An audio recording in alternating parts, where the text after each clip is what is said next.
Have you lost your job? Have you lost a loved one? Are you exhausted caring for your parents, for your kids? Well, you can find immediate relief when you read Sheila Mack's new #1 bestseller, Bootstraps and Bra Straps. It contains the Boots formula to move from rock bottom back into action in any situation, especially right now. If life has knocked you down, pick yourself up with Bootstraps and Bra Straps. Get your copy at www.sheilamack.com today. Hello, I'm Bowden. I'm so excited to be here today. Listen, y'all, I'm the author of the new book called Collect the Cash. Y'all see that? That's the new book, Collect the Cash. And I'm so excited to be a guest on the Sheila Mack Show, talking about 3 things around revenue recovery. Collections in business is 3 things. It's problem solving, #1, it's customer service, #2, and the secret sauce to recovering your money is absolutely gratitude. Look forward to talking to you more on the Sheila Mack Show. Take care, y'all. Cheers. Are you ready for a reboot? Welcome to the Sheila Mack Show, reality at its finest. History reminds us those hit hardest often become the change makers. This year, we've all hit crazy economic, social, and emotional rock bottoms. We all get knocked down. Something hits globally, locally, personally. It affects our health, finances, our relationships. We have to recreate a business or career. Each show, Sheila and her special guest will be sharing their reboot stories, guiding you with real solutions to upgrade and up-level emotionally, mentally, physically, spiritually, and financially. Here on NBC's KCAA Radio. Welcome to the Sheila Mack Show, reality at its finest. Here we have real people sharing real stories and actionable steps to help you reinvent, to rebuild, and reboot your business and personal life on your terms. I'm your host, Sheila Mack, and today we have special guest, Dee Bowden. As featured in Forbes Magazine, Dee founded BCS Solutions to teach small businesses how to solve cash flow problems. After recovering $7.5 million for a large government agency, Dee recognized small businesses also fall prey to revenue loss because they don't collect the outstanding invoices. She is on a mission to serve business owners by sharing her 3-step system. Dee has 10 years of financial recovery experience in which she collected over $10 million for several companies and other government agencies. Dee was featured in Black Entrepreneur Magazine in the article Selling the Money Leaks: 5 Ways to Secure Your Cash Flow. And she was also featured on Thrive Global Magazine in the article Money Matters. Dee Bowden helps entrepreneurs achieve financial peace. Dee is the author of Collect the Cash. The sale is not complete until the money is in the bank. Yes. Well, welcome to the show, Dee. Hey, Sheila, thank you so very much. To your listening audience, thank you so very much. It is an absolute honor to be here today. I'm like, oh my gosh, this is happening. Woohoo! Yes, and I'd like to start each show. Actually, this show came about because of my best-selling book, Bootstraps and Bra Straps, the formula to go from rock bottom back into action in any situation. Yes. And this last, almost 14 months now, since the pandemic hit and everything else going on, we have had to deal with every situation that we couldn't even fathom before this. And so I like to start off by asking you if you have a time in your business or personal life where you experienced a tough situation and how you got back on track.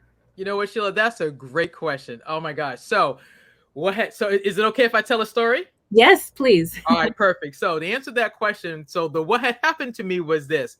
About 15 years ago, I used to work for a small IT company outside of Boston, originally where I'm from. When you know how it is when you get hired for a company, they tell you, welcome aboard, here's your cubicle, this is where you're going to work, and here's your, I like to say, your box and your plant. Because, you pack up all your stuff, you're like, let me set up my cubicle, I'm about to rock this out. So I do collections, as we talked about. So I get hired, I go sit in my cubicle, they give me my list of accounts, and they're like, hey, Dee, we need you to recover $8 million. I'm like, what? Yeah, that part. I'm like, are you serious? They're like, yeah, $8 million. I'm like, y'all sold $8 million worth of IT services and products? Yeah, and our customers haven't paid. So I collect I get to work, I say a short prayer, I figure out that collections is problem solving, customer service, and gratitude. So I do all that. I collect $6 million in 60 days while working part-time. Now, you asked me about what happened. Where did I have to pick myself back up? The CEO of the company says, listen, we want to have a chat. And I'm thinking we're going to have a chat because we're about to get a bonus because, me and my collections team have collected all this money. He calls us all downstairs and says, listen, I want to thank everybody across sales, contracts, order entry, invoicing, and collections. My lane, we've made an executive decision. We're closing the business. You got 30 minutes to go get your box and that plant and leave the building 2 months before Christmas. I'm sitting there going, I thought it was a joke because I thought he was being funny. And he was like, no, we're serious. The business is closing. You got to go get your stuff and leave the building like in 30 minutes. Wow. So I leave the building having worked really hard to recover $6 million. I'm a part-time person. I'm not full-time in this. I'm part-time. And I got to go home and figure out how am I going to do life? Because, I'm a part-time person. I got, back, just like everybody today, I still had bills and rent and stuff to pay. And I'm sitting there going, how did this happen? Like the rug got pulled out, not just from me, but 100 people lost their job. And so after I broke down and cried, I had a good boo-hoo cry because I'm like, that was a lot of work to recover that much money. And then to be told you're not needed anymore. So I had to seriously break down and cry. I had to really, go, you go through the emotions of, what could I have done differently? Was there any clue that I missed? And then I finally had to, put it in a compartment to say, okay, this is a part of life. Companies close, businesses close. They've closed for a variety of reasons, and unless you are at the sitting at the table when they're making those decisions, you're never going to know. You are the recipient of whatever decision was made. And I had to not take that personally and realize that this is a part of the life's journey. And yes, it sucks. Excuse me, it was terrible at the time. I remember that. Sorry about that. It was not good at that time, and I realized that that's not. I can't get stuck in that spot. You know what? I had to, I'm a person of faith. So I had to, look up and go, okay, God, you brought me here. There's obviously a lesson I need to learn. And then I got to figure out how do I get back up again. And so after a little bit, I was like, okay, I still like to solve problems. I still like to collect money. I still like to do problem solving. I still like to do customer service. And I still like to do what's above my head, gratitude. And I decided that I'm going to take those things as fuel to re-energize myself and still go back and do what I love doing. And then I finally, went and applied for another job. I got hired by another company and I got back on this journey. And I've been on this journey now for over 10 years. But out of that pain is how come I have a book now. And that's I didn't make that connection until this past year, because I've never thought about telling my story or writing a book or sharing anything. I was just like, people go through this, especially if you work in corporate America, there's a chance that you're going to get let go. I mean, it happens to the best of us. And how do you not feel bad or internalize that part? And then how do you get the lessons?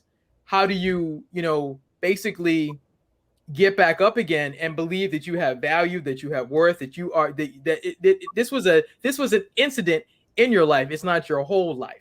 And I think that's the lesson. Like it's part of the life journey. If you've never been rejected, if you've never lost a job, if you've never lost a parent, if you've never lost a dog or a cat or any other, thing that's important to you, you haven't really lived, because part of life is the ups and the downs. Right. It just is.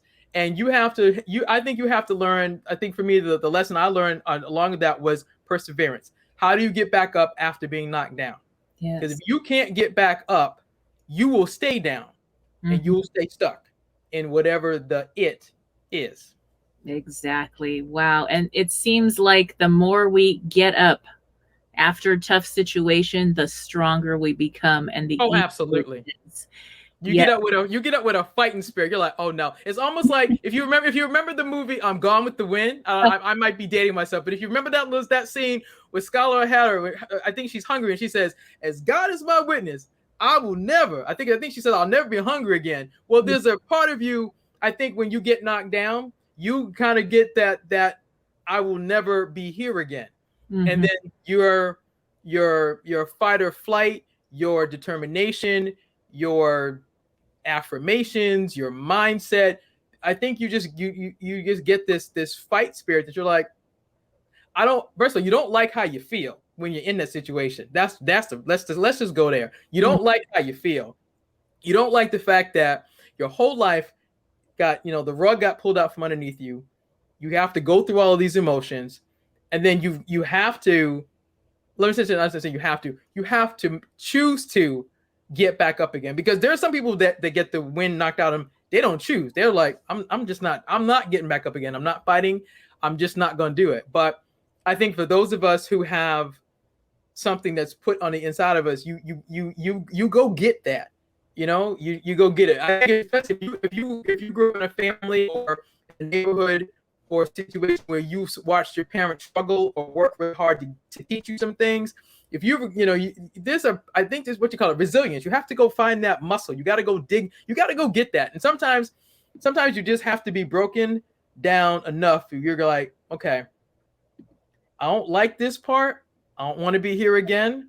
Yes. I gotta go dig and find that thing. And then, you are the only person that can, you can have your friends, of course, encourage you and pray for you and give you great books and all that good stuff. But at the end, when it's just you or you and God, if you happen to be a believer, you're like, all right, God, listen, I don't like this part, but I know you didn't bring me this far to leave me here.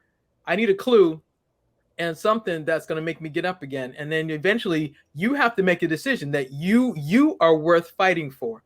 And you're going to go, as Chris Cuomo says, you're going to go get after it.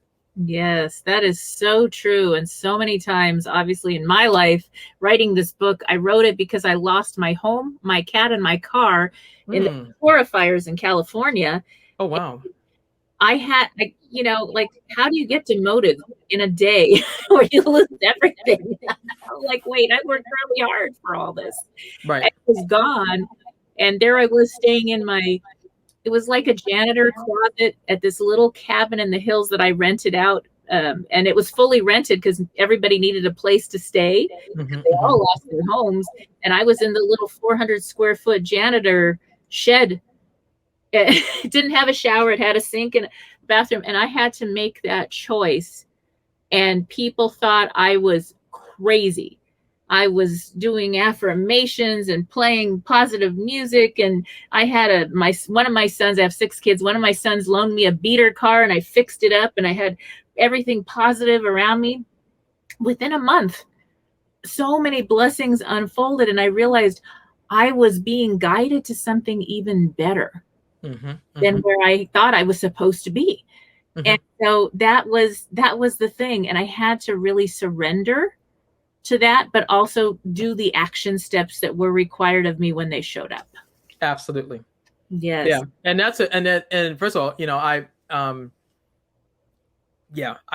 you have just demonstrated what we're talking about, which is that perseverance. Because I'm sure there were other people that went through that unfortunate circumstance that were like, I'm just not going to be able to come back from this. And,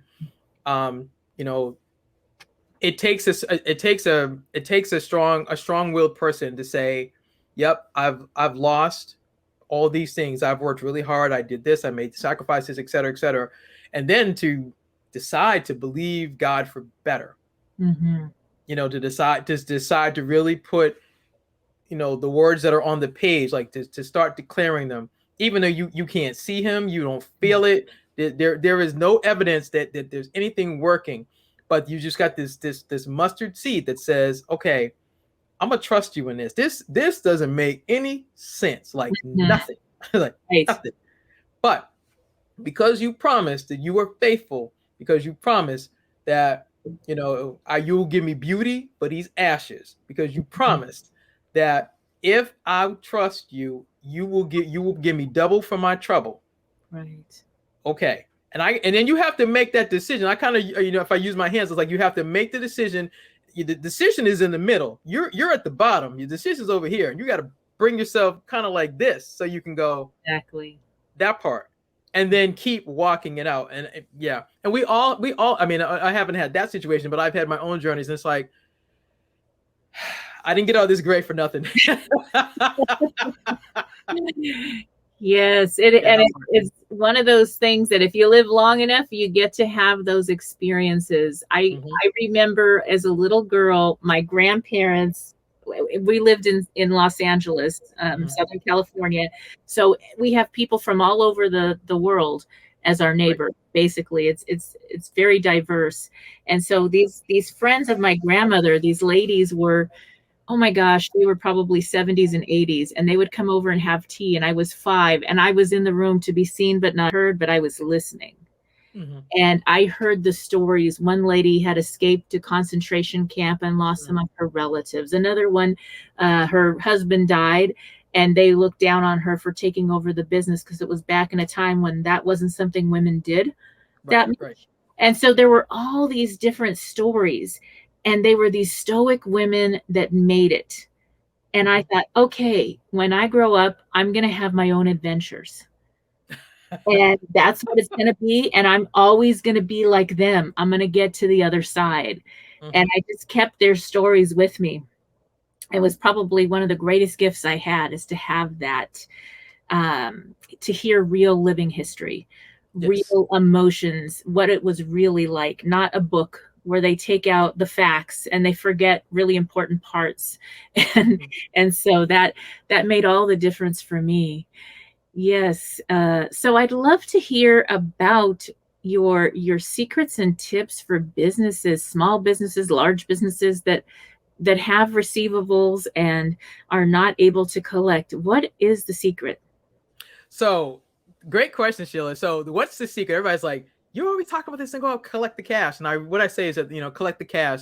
The sale is not complete until the money's in the bank. So the secret sauce is 3 things. It's whenever you, I'll say it this way, you're usually answering the question, what had happened was, because regardless in business, no matter what you sell, when you haven't gotten paid, the first question you're answering, you want to know is what happened. Mm-hmm. And I jokingly say that what had happened was, because the tip is, okay, you have to ask the right question. Not so much why didn't I get paid, but what happened? Because usually there's a breakdown in the transaction. Something went wrong. For example, you ordered 10 sets of sneakers. You only get 8.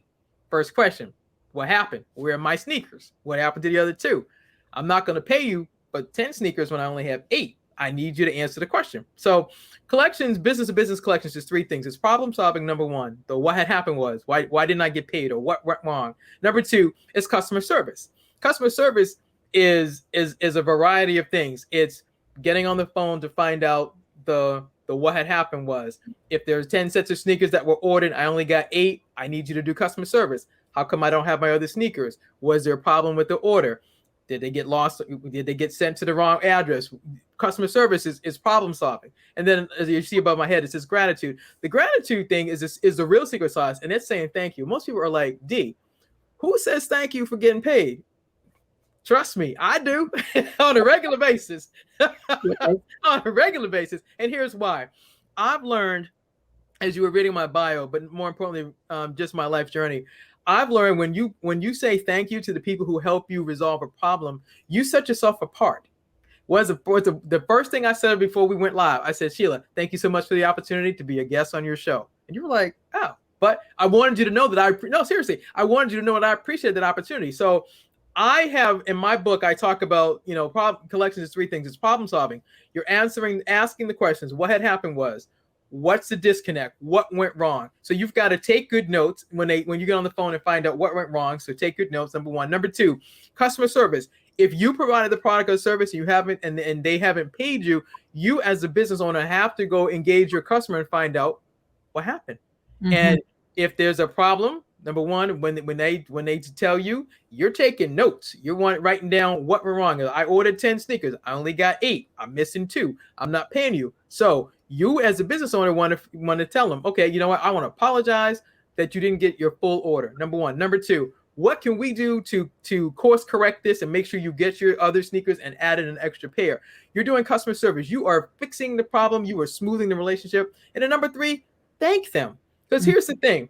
And as you know, and I know, in these social media streets, it takes 30 seconds for somebody to go live and talk about how bad customer service was. But if you acknowledge that there was a mistake made, and yet you or the business is working to solve this, and you express gratitude, number one, for them still being your customer, and then number two, for the chance to fix it, that sets you apart.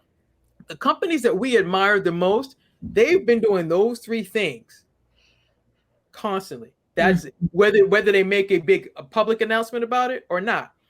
They do problem solving. They do customer service. The people that, when you go into certain luxury stores, certain restaurants, that whole they give you a customer experience. They want you to have a great experience, and they're looking for you when you finish. If you do a survey, why are they doing a survey? Because they want to make sure if there's anything. What are they doing? They're doing problem solving.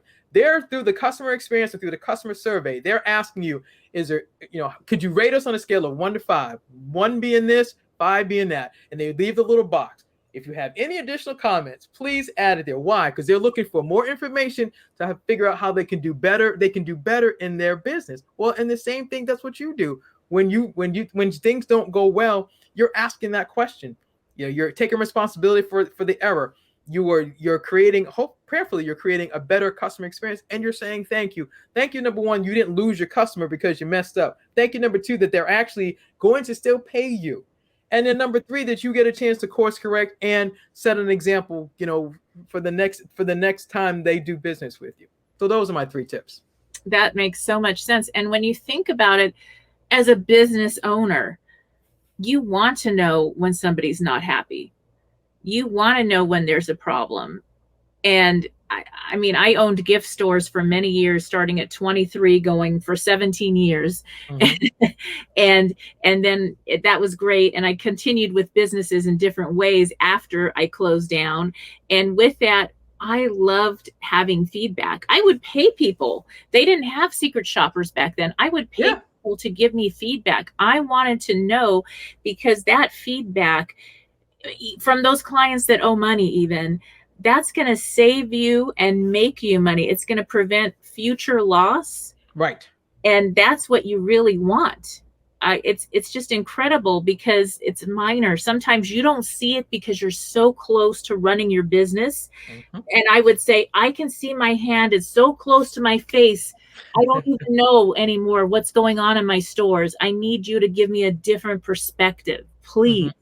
And I would pay them, and it would make me so much more money. It would make the people, my clients, the other employees, so happy, because that little thing that nobody wanted to say needed to be said. Right. Yes. Yes. And that's the same thing in accounts receivable, because, as I've been on this journey, most people are like, D, nobody talks about this. And I said, I know.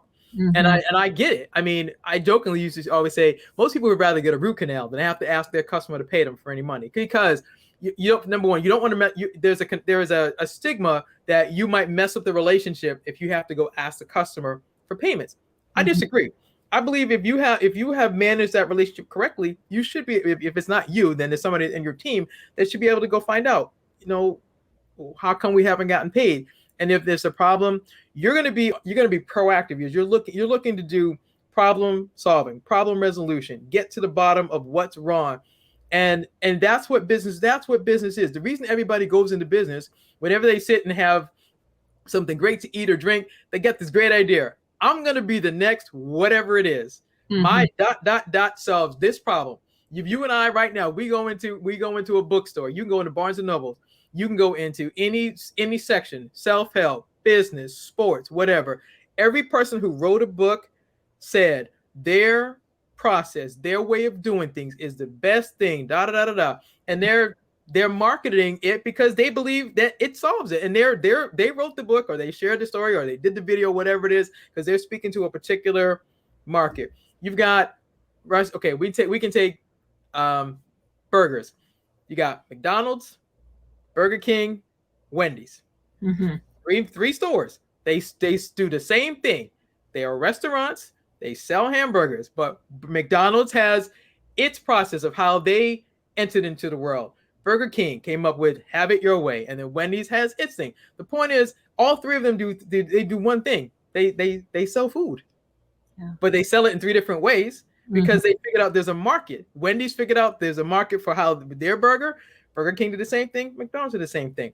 Every business, every person who decides they want to make a difference creates something to sell into the market, whether it's a book, it's a product, it's a service, whatever, because they want to make a difference. And I think that when you decide to be a business owner, yes, of course you're looking to make money, but I believe that when people really do it, it's because they want to be in service to others. That's why I'm here. That's what my thing about being in service to others is because of what happened to me personally. And then, we just came through a year of watching, we were talking before we went live, all the different companies, theaters, restaurants, things that you like to do for fun. We haven't been able to do those kinds of things for fun for over a year. Mm-hmm. You couldn't go to a baseball game. You couldn't go, if you like hockey, you couldn't go watch hockey. You couldn't go to the theater. You couldn't go listen to live music. All the things that most of us do to replenish our souls in one way or another, you didn't get to do that for a year. Mm-hmm. So you and I both watched, companies and businesses and people's lives turn totally upside down. So, you talk about, bootstraps and broad straps. It's like, how do we get back up from this? Because not only have we just watched businesses close and things, we've watched over 500,000 people die. Yeah. That part. And, we've had to watch people lose their loved ones and can't go say goodbye. If you were raised like I was, you went to you went and paid, right. you went and paid your respects. That's what you did. You went and you did all black, you bought a card and you signed a book and you paid your respects. People didn't get to do what we've taken for granted, that you'd always be able to go do that. Yes. That didn't happen. So I think we have to look at the, how do you adjust to these things that we took for granted? And then how do we continue to still do life with dignity and respect differently now? Because we have to. I agree. And I mean, going into the losing a loved one, wow, to the funeral, however the culture, the family celebrates life or has that, it's part of the healing process. Absolutely. The community, it's connecting that helps everyone, the people that are surviving, that are still here. And it's just so important. And I'm glad I actually attended a few online funerals, and that was nice that we were able to do that. It was different because there's the hugging and I don't know, there's so much to being together in community. So we've had to really come up with new things. And for myself personally, I have 6 children. I adopted three from birth. And one of my birth children, my youngest, did pass away December 21st, 2019. He had a heart condition since he was 15. And so passed away at 22. And with that, we were able to, it was right before the pandemic. So we were able to come together in community. But then that entire year, we were not able to even visit the graveside. And so when we finally did get to go and it was open again, it was some kind of healing in just being able to go, pay your respects, be there, be as a family coming together again, even. And so that's something that's so important, to figure ways to do that when we can't anymore. Yeah. And to add, I'll add this little piece of that. There's the community, there's the food, and then there's the memories, and then there's the laughter. Because if the person was funny, you end up sitting down swapping stories, and you remember something hilarious about what they said or what they did, and that's also part of it. Because yes, you'll be in the dumps, or you'll be sad and you'll miss them, but that's the beauty of having the community, because you get to share those things, because you might remember something funny about that person, or do you remember this time, or do you remember that time, and that's that part that a lot of people did not get that part of the healing to do, was to reminisce and to laugh and share out loud. Hopefully what people were able to do was to find different ways to do that. But as we're looking at life, I mean, I think it really is from the Lion King, it's a circle of life. I mean, it's that, and you've got to be able to celebrate the good and the bad. And then, as to talk about the Lion King for a second, when Simba goes up the mountain and he takes his rightful place, that's that resilience we were talking about earlier about, you have to, come back from whatever it is that knocked you down and decide, I'm going to take my place. I'm going to take my place, and I'm going to stand strong again. And I'm going to, do it for me, for mine, and I'm going to be an example for others. And I think that's why we're here today. That's what this is really all about. Yes. It's so important. In fact, that's why I started this show. I was invited on to the station after being interviewed as a guest. And then with that, I was like, I really want to give more resources. And then I found 211. And I get to share about their information. I don't know if you've heard of 211, but that's like a resource nationwide. Anybody that's in a rock bottom situation, they need help with mental health. They need help getting food on the table, help with rent, help with veterans, seniors, lots of different resources. It's all under 211. If you Google your 211 in your state or province in Canada, you will get that. And I put the intention, I have lots of resources in my book, but that's even more resources than I could even fathom being able to provide just by sharing about 211. And then every single person that comes on is sharing their story, their truth, and somebody listening needs to hear that.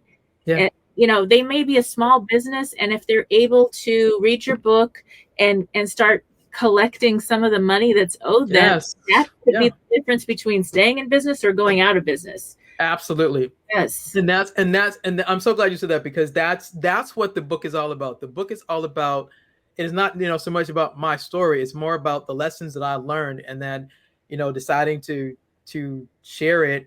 And just like we talked about, I don't want to see another small business or any business go out of business, because it's not just to business, it's to people.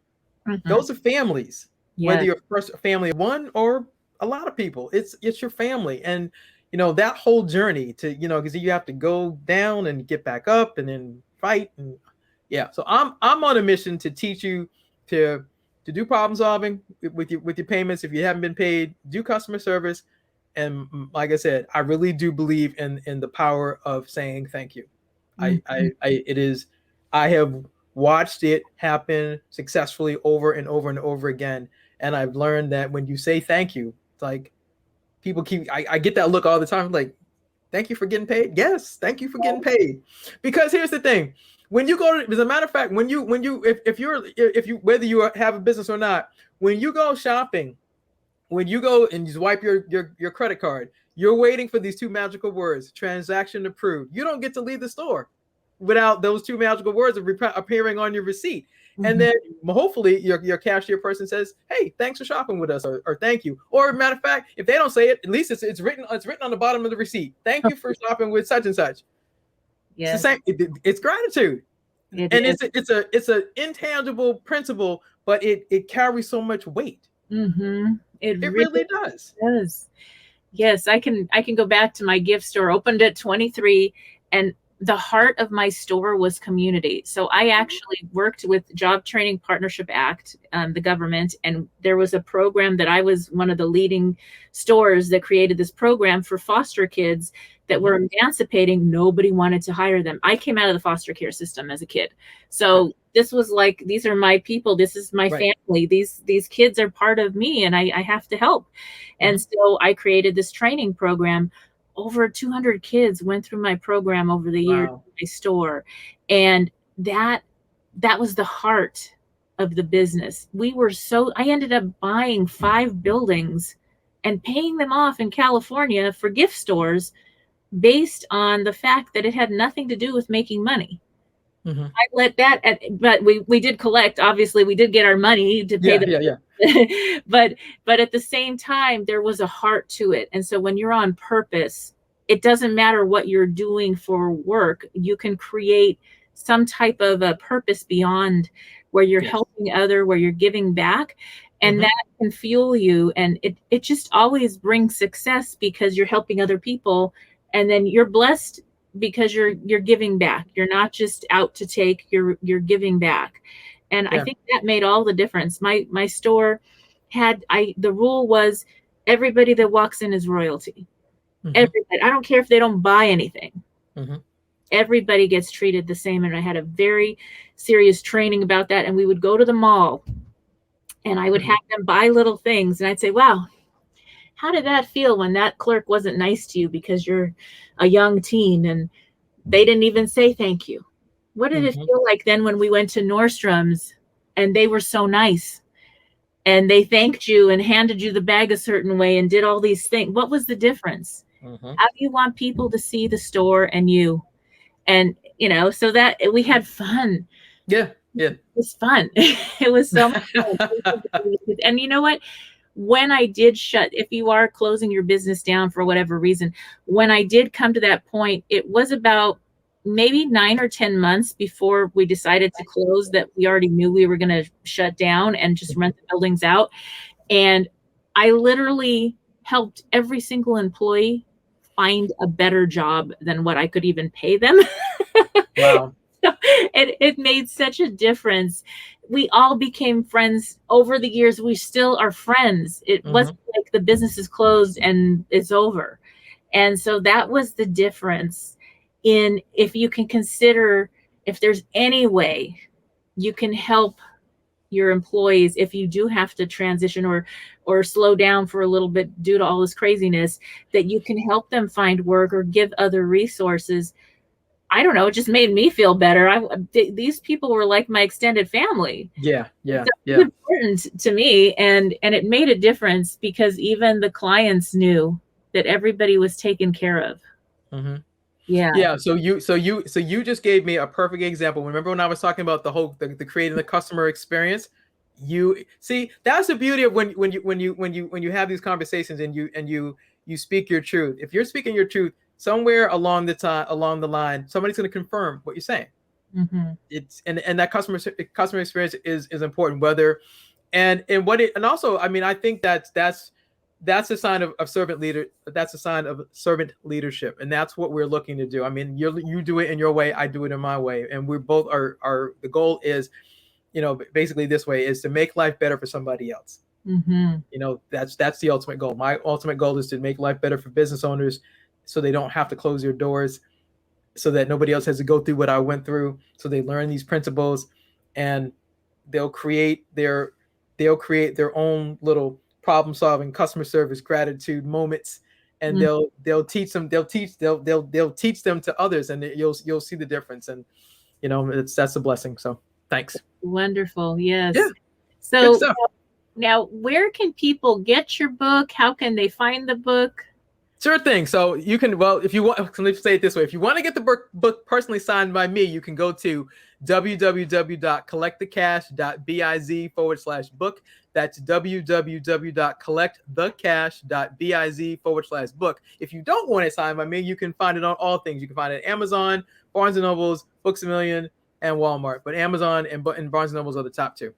Awesome. That's wonderful. All right. Well, thank you so much for being a guest on the show.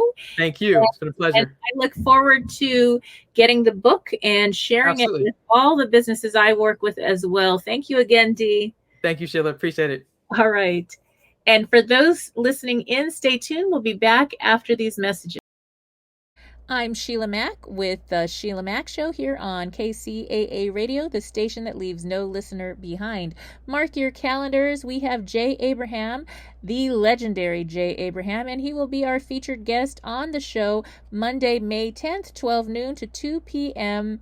Jay is our $21.7 billion man and our highest paid marketing consultant. So if you have a question for Jay, message me at www.dearsheila.com and tune in Monday, May 10th.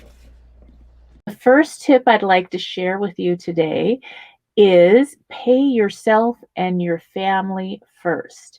I have been a coach and consultant for many small business owners, and actually started years ago at the age of 23, opening my first retail gift store, and then ended up having 5 and running many businesses from then till now, not to give away my age. And so one of the things that I found with many of the small business owners, entrepreneurs, and those with the side hustle is that they forget to pay themselves first. They don't pay their family. And so the way to structure your business, depending on how your business is structured, if it's an S Corp, an LLC, there are ways that you can actually benefit from paying your children, your family members to help out in your business in one form or another. And that is a great way. It saves a lot of taxes and something that you can look into with your CPA, and that will help you a lot as well.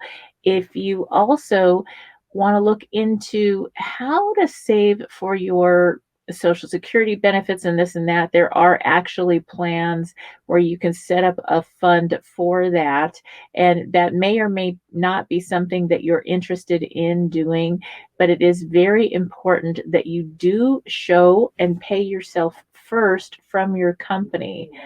It's just so many small business owners today, they pay their employees, they pay their virtual assistants, they pay for marketing, which is, yes, it is very important, but they forget to pay themselves. And so now we're going to go into the next important point that it can really make a change in your small business. And that is that a lot of times, I don't know how many thousands of small business owners that I've worked with over the years, that I have found that they are actually using their personal credit to pay for their supplies, for marketing, for everything in their business.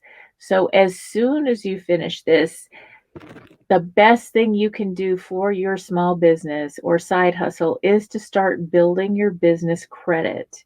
And what's going to happen with that is a business credit, if you have an LLC, an S Corp, small business owner, if you are able to get small credit at first, what's going to happen is over time, you will build credit, and it's fast. Within 6 months to 12 months, you're going to have so many more options, lower interest rates than personal credit. You will be able to invest in things like a company car. You will even be able to invest in real estate using your business credit. And this is interesting if it's structured properly. For instance, years ago, I had an LLC, and then before that, I had an S Corp for many years with my gift stores. And with that, I was able to start using small business credit. Before you know it, now I started my first gift store, just a little background here. I started my first gift store. It was 5,000 square feet and literally $5,000 a month, so dollar square foot, in Montrose, California. And I did not know what I was doing. I was 23 years old, and somehow I ran into using business credit really fast because I needed to get products in the store, and somebody told me about it. I can't even remember who.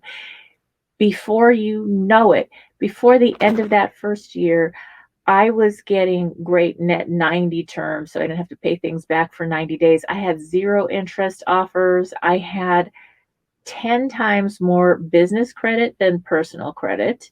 And I was literally able to go, I remember I bought a van for the store because we had to haul merchandise and this and that. And so with that, I was able to use business credit. I got 0% interest on this van, a great deal. And I ended up buying a second vehicle for the business and for my main employee, which was a family member at the time. And so that was another thing. And later on, I was actually able to purchase my first building. So the first store, just a little history again, I opened the store and I leased it as a young 23-year-old girl. I negotiated 6 months free rent. It was a 5-year lease, $5,000 a month. It had some, I think it was like a 4% increase every year. And I did not like paying for rent. I came from an investing background, even at that young age, and I just didn't like that over the long term. So the first thing I did after I got established was I actually bought my next store property. And when I purchased that building, I used business credit And, some of the down payment and then the business credit was able to get me into that first building. And when that lease ended, I got out of leasing and I just bought the properties then going forward. So that was something that business credit can actually help you to build a wonderful nest egg. And here I had this gift store in the small Montrose shopping park in Montrose, California. And in this community, there were so many very successful store owners, business owners there, and they just were paying rent for 20, 30 years that they had been in business. And this young new girl comes into town. I remember helping with the shopping park and this and that. And they were like, wait, you bought a building? And we started talking about the benefits of that. And so that is something that's the next point. The fourth point in this is if you are in a physical building, which I know we're moving away from that, but some of us still need warehouses, we need buildings, some still have a storefront or office space that you're renting. If you are able to buy or invest in that over time, this is the beauty of it. At the end, those on that little shopping park, those few blocks that was a very popular place to shop in town, those that actually had purchased the building where their payments were almost the same as a lease payment over time, they were, first of all, they were building equity. So now they owned the property. If they needed to size down because business shifted, they could rent out a portion of that building, depending on the size, to another business and then have income to help pay the mortgage faster.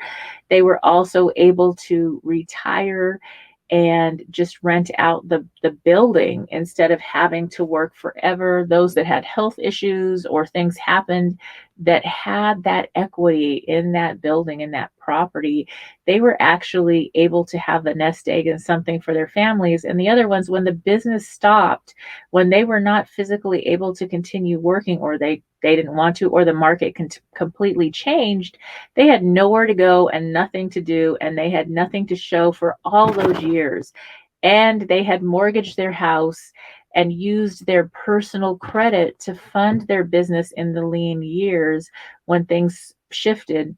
And so with that, it really put them in a tough situation. And that's because they used the personal credit versus the business credit. So it is really important. And it may be that you are in a place where you have to have a business location that is in a super expensive area, Beverly Hills, or some other part of the country where the real estate is ridiculous. Now, with this year, 2021, there are some changes where if you still need a place, this may be a wonderful time to buy. And so that might be something to look at because things have changed. But for the most part, if you can't invest in that building and you need to continue paying rent, it is a great way to have a backup when you invest in real estate through other avenues, whether that is single family residences when you're first starting or other small commercial buildings. I personally like to have a nice mix of both. And so that is going to really help you for when you retire or to prepare for any kind of switch in the industry that could happen. The way things are going now, we have surprises that we never expected, like a pandemic that could make you a lot of money in your business, or at a certain point you may just need to or want to go have fun and do something different and just rent your building out and travel.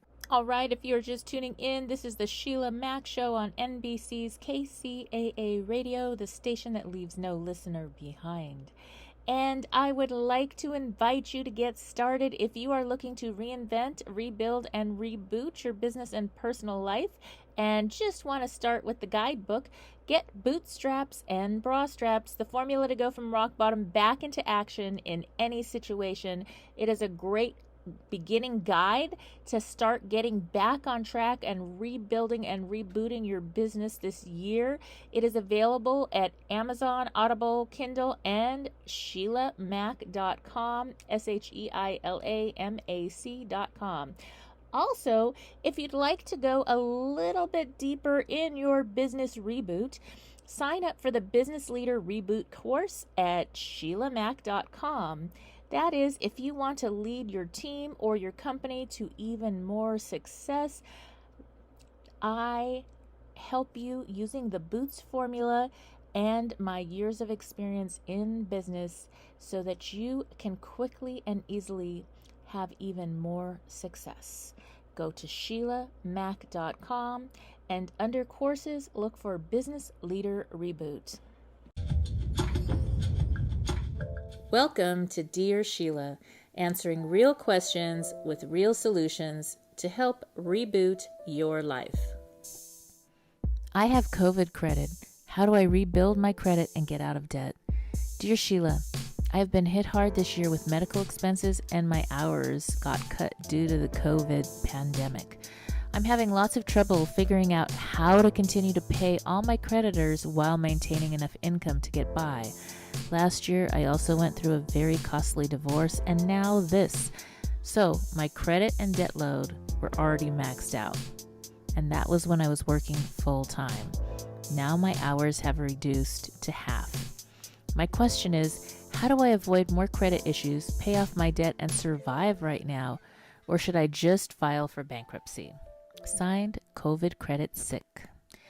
Dear COVID Credit Sick, this is definitely the year for rebooting and reinventing your business and financial life. Many people are also in your shoes, and the good news is that most companies and creditors are more than willing to work with you and renegotiate your debt repayment terms. Let's run this situation through the Boots formula. Throughout life, one can find themselves facing difficult situations that often catch them by surprise. Over the years, I saw the pattern in all the times I've had to reboot and in how I've helped my friends and clients get through a hard time and quickly back into action. Ultimately, I came up with the Boots formula. The B in Boots is for being. It is about who you are being and all you are doing and who you need to be during this situation. You are going to have to be really honest about your current debt and how much money you must reserve for daily needs and a small emergency stash. Who must you be in order to face those bill collectors? And who are you going to be in order to show up differently going forward? This is going to make a huge difference. The first O in the Boots formula is for orientation. In order to get the outcomes you desire, you must be brutally honest here. What are you currently living on? What are your expenses, your debts, and how much do you need to put aside for other situations?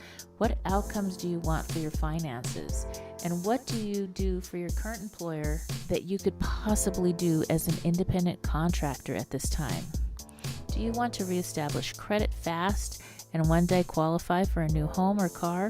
The outcome is to find happiness now while you continue to rebuild your credit and get out of debt. The next O in the Boots formula is for order of operations. Now that you know who you need to be and your orientation, you can decide in which order you must do things to set up a realistic budget based on your current income, stop all non-essential subscriptions and services, call creditors, renegotiate terms, see if you can outsource your skills for a new part-time job, decide what you can do to earn these extra income hours. See, in the long run, the order in which you do these things is really going to drive your results. The T in the Boots formula is for thinking. This is where your mindset comes in. Stop waiting to be happy when all the bills are paid off. Choose to live in a grateful and happy state now. Be proud of yourself for calling your creditors and renegotiating your terms. Somehow, when you shift your thinking and focus on what you are grateful for and what you decide to move toward, the other pieces of life fall into place. The S in the Boots formula is for stepping up. This is the part that puts all the other pieces you have planned into place and gets you and your credit life back into action. The time is now for us to collectively work together to rebuild. My hope is that this video series and my new book, Bootstraps and Bra Straps, helps. In my book and on my website, I provide plenty of free resources for anyone dealing with a rock bottom situation to help them reinvent and reboot their business and personal life. Share about 211 to your friends if you need resources. State or province in Canada, you will find a lot of help for friends, family, or if you need help yourself.